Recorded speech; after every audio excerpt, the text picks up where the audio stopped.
অঙ্কটা বিভিন্ন চাকরি, বিসিএস, ব্যাংক বিভিন্ন পরীক্ষায় চলে আসে। দেখো আমরা সমাধান করি।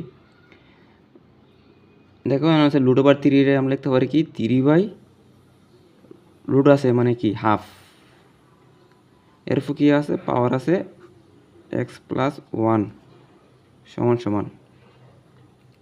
দেখো এখানে হাফ ঠিক আছে, এর ভিতর কি হাফের ভিতর এর আগে 3 আছে মানে কি 3 উপর কি 1/3, ঠিক আছে। এর উপরে পাওয়ার কি আছে 2x - 1, ব্র্যাকেট দিয়ে 2x - 1 আমরা লিখে নিই। দেখো আমরা জানি একটা জিনিস জানি যে আমরা পাওয়ার সবসময় এটা একটা পাওয়ার 3 পাওয়ার, এটাও এক্স প্লাস 1/1 কি 3 পাওয়ার সবসময় কী হয় গুণ হয়। তাহলে আমরা পাওয়ার সবসময় গুণ করে নিই।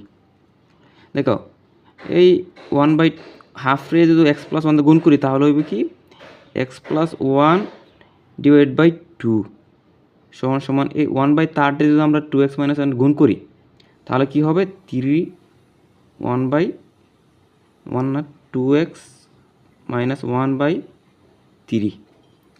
আমরা জানি যে সূচকের ক্ষেত্রে আমরা জানি যে সমান সমানের উভয় পাশে যদি মান সেম থাকে তে মানে কাটা যায়।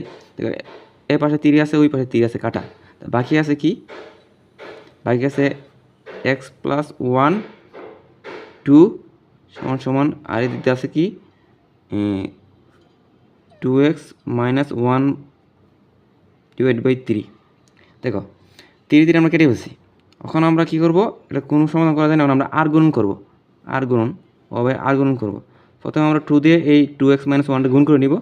তাহলে কি হবে 4x - 2 সমান সমান এই 3 দিয়ে আমরা x প্লাস 1 কি গুণ করে নিব। তো কী হবে 2x + 3।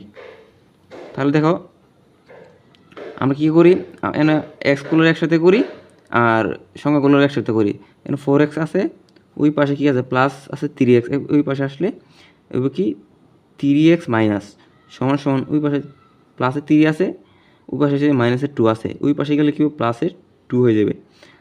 দেখো 4x থেকে 3x বিয়োগ দিলে তাহলে কী হয় শুধু একটা x থাকে মানে 1x থাকে, সমান সমান 3 আর 2 যোগ করলে কী হবে 5।